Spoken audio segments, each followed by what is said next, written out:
Welcome back to the deep dive. I want to start today by asking you to do something really simple. Just look around the room you're in right now. Maybe you're on a train, maybe you're in your kitchen. Just pick up the nearest object, a stapler, a phone charger, anything, and flip it over. What do you see? I think we all know what we're going to see. 3 little words. Made in China. Exactly. Yeah. It's like the wallpaper of our lives. Right, and for 30 years, that stamp has meant something very specific to us in the West. It meant the world's factory. Cheap labor, mass production, all those plastic widgets filling up shipping containers. And that's pretty much where most people's understanding of the global economy just stops. It does. We've been sort of conditioned to see China as the assembly line. But the research we've gathered for this deep dive, well, suggests that if you're still running on that software, you're about 20 years out of date. That was the big aha moment for me reading through these sources. The entire narrative has shifted right under our noses. It's not just made in China anymore. The new reality is much bigger. Owned by China. It's a fundamental pivot. The sources we're looking at today describe a transition away from China exporting products. Sneakers, toys, electronics. It's exporting capital. And exporting capital. They aren't just making the things you buy anymore.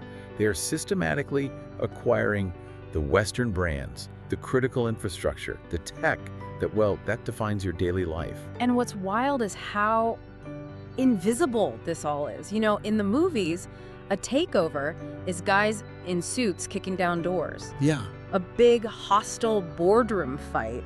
This is quiet.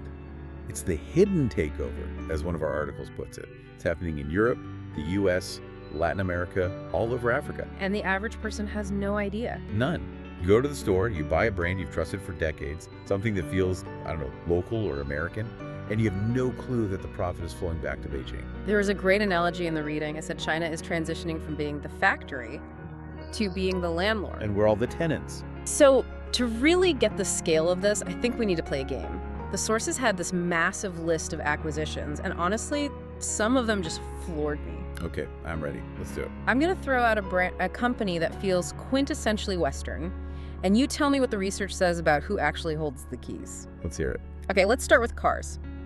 If I want a car that just screams European safety, Scandinavia, sensible engineering, I buy a Volvo. The pride of Sweden. Right. It was the pride of Sweden. Since 2010, Volvo's been owned by Geely. Geely? A massive Chinese automotive conglomerate.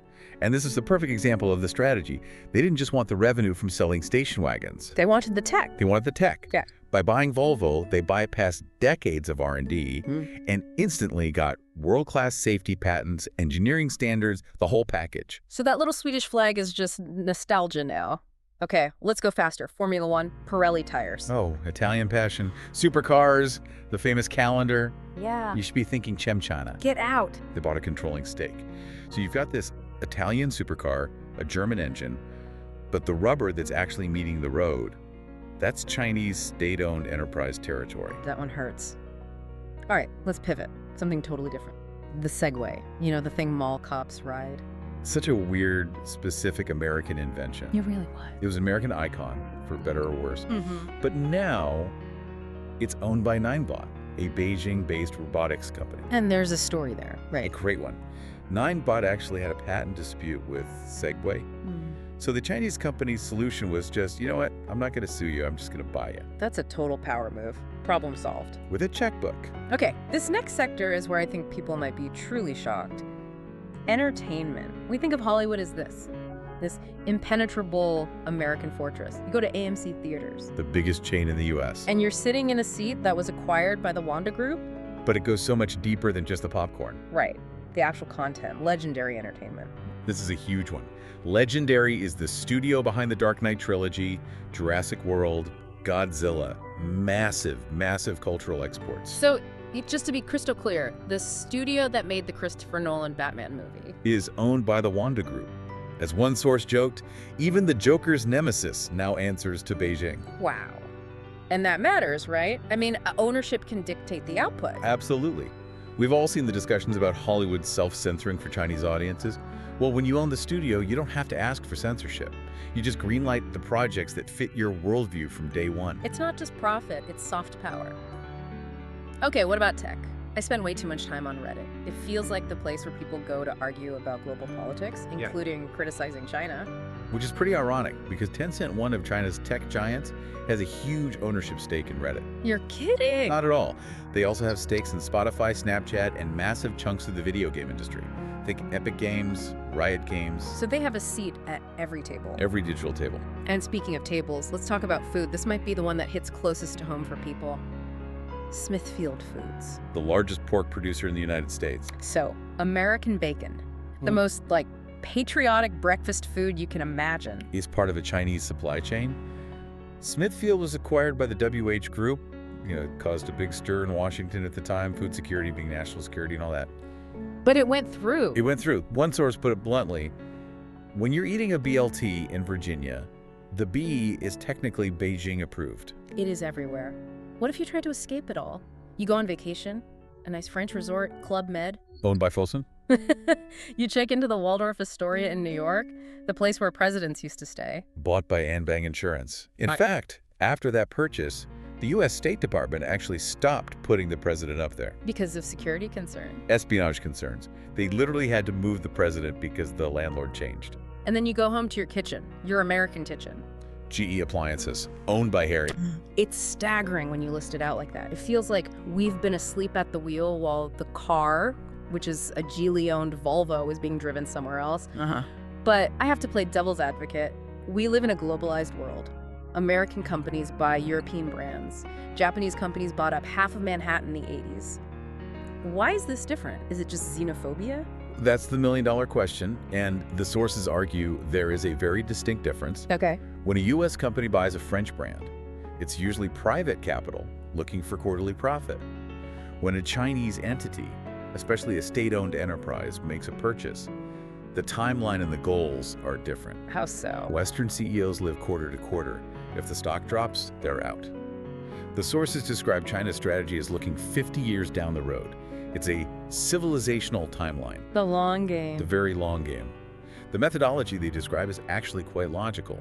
Step one, which they nailed in the 90s and 2000s, was make everything for everyone. Become the world's factory. Right, which gave them a tremendous amount of capital. A huge trade surplus. Exactly, mountains of cash. Okay. Which leads to step two. Use that cash to buy the companies that were ordering the stuff in the first place. That's the phase we're in now. And step three. Own the entire supply chain. From the raw material on the ground, all the way to the retail store where you swipe your card. There was that Trojan horse analogy in the reading, but not the military kind. No, it's more subtle. It's not about planting a flag on foreign soil. It's about planting an under new management sign. It's a non-military form of dominance. You don't need to force your way in if you're invited to the board meeting. Precisely. You control the logistics, the data, the tech. Why steal the IP when you can just buy the patent holder? And while we in the West have been, distracted, this has been rolling out globally, the sources make a big point that this isn't just about American bacon. The real chessboard is the global South. Absolutely. If you look at Latin America and Africa, the scale of this is like someone's playing a real-life game of Risk or SimCity. Let's start with Latin America. One source called it China's new backyard, a pretty provocative title. It is. While the U.S. was looking elsewhere, China moved in with a checkbook. Look at Brazil. China has bought massive parts of their energy sector. What does that mean exactly? I mean, the transmission lines that literally keep the lights on in São Paulo. When a Brazilian pays their electric bill, a chunk of that revenue goes to a Chinese state entity. And it's not just utilities. I saw something about a ride-sharing app. Yes, 99. It's basically the Uber of Brazil. It was bought by Didi, the Chinese ride-sharing giant. So think about that. The data on where people go, how they get to work, traffic patterns, all controlled by a Chinese platform. They're buying the land, too. Huge amounts of farmland for soybeans. It's all about food security, locking down that supply chain we talked about. And in Peru, major copper mines. They're literally moving mountains in South America to ship resources back to China to build the electronics they then sell back to us. It's a closed loop. Then you jump over to Africa, and the sources say it's like China is playing SimCity with an entire continent. The level of infrastructure investment is just unmatched. Western aid often comes with moral strings attached, human rights, democracy. China's money doesn't. It comes with economic strings. They're building railways in Kenya, owning mines in the Congo, oil fields in Angola. And that story about the African Union headquarters. I remember hearing about it, but the details are wild. That's a very telling example. China built the entire headquarters for the African Union in Ethiopia. Gorgeous building. Yeah. For free. A gift. But there's no such thing as a free lunch. Apparently not. The sources mention reports that the whole building was bugged.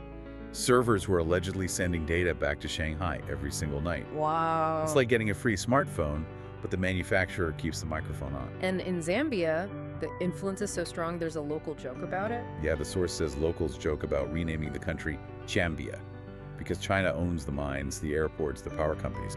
The line between national sovereignty and corporate ownership gets very, very blurry.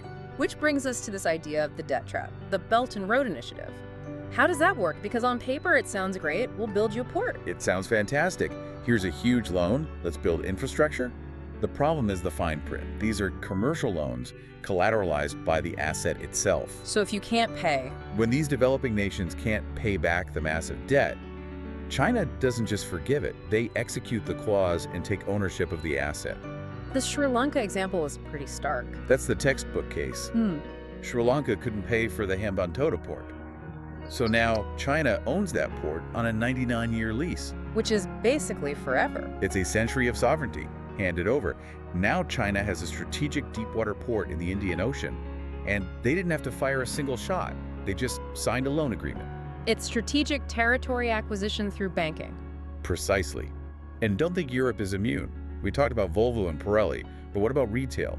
MediaMarkt. The big electronics retailer, like the Best Buy of yours. Largest in Europe. It's owned by JD.com, a Chinese e-commerce giant. Even Pizza Express in the UK. Even the pizza. It feels like everything is for sale, so let's look forward. The sources gave some projections for 2030, and this is where it stops being about just bacon and tires. The numbers are, well, they're provocative. They suggest by 2030, China could control significant stakes in 40% of global renewable energy. 40%. The future energy grid. 35% of AI companies. Yeah. 30% of global food production. And 25% of entertainment companies. That AI statistic is the one that really jumps out. That's not just buying a company. That's buying the future brain of the planet. It's buying data. That's the most critical resource. When Tencent invests in gaming or social media, or when firms buy AI startups, they're acquiring the raw material of the 21st century information. If you control the AI and the data, you don't just own the market. You shape how the market thinks. You shape the algorithm. So, what does this all mean for us? For the listener? Because the sources say don't panic, but then they list all this stuff that makes you want to panic a little bit. It raises a big question about adaptation versus resistance. The sources argue that trying to boycott Chinese products is almost impossible now. The supply chains are just too integrated. Exactly. You can't really opt out. Even if your product says made in the USA, the components or the parent company might be Chinese. So what's the smart money doing? The smart money is adapting. The texts say Western business leaders are learning Mandarin. They're understanding the new management is here to stay. It's a shift from a world of national boundaries to one of corporate ownership. It's like we're moving towards a single global company, and China is becoming the majority shareholder. That's a very good way to put it. And for you, the consumer, the experience might not change. Your Volvo is still safe. Yeah. Your bacon still tastes like bacon.